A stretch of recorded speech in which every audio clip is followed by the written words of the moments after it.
अस्सलामु अलैकुम, मैं हूँ सलवा स्नैन। आप देख रहे हैं जोर न्यूज़ HD। आइए नजर डालते हैं आज की अहम खबरों पर। सांगला हिल बार एसोसिएशन के ज़र-ए-एहतमाम मिलाद कन्वेंशन का इनेकाद। एडिशनल सेशन जज मुजम्मल हुसैन मूसा, सिविल जजेस अफशीन बिलाल, इम्तियाज हुसैन मेहमान खसूसी थे। कन्वेंशन की सदारत सदर और सेक्रेटरी बार ने की। मुल्क कौम की तरक्की और खुशहाली की दुआएं की गई। तहसील सांगला हिल बार एसोसिएशन के ज़र-ए-एहतमाम जश्न ईद मिलादुन नबी के हवाले से पुरवकार मिलाद कन्वेंशन का इनेकाद किया गया। बज़्म पाक का आगाज तिलावत पाक से किया गया।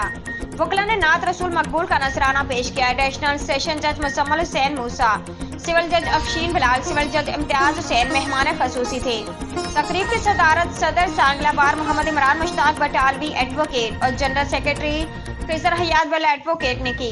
प्रेस क्लब तहसील सांगला रजिस्टर्ड और एमरा की नुमाइंदगी करते हुए सीनियर सहाफ़ी हाजी अब्दुल रज़ाक ने सदर और जनरल सेक्रेटरी के हमरा जजेस साहबान को कुरान पाक का तोहफा पेश किया।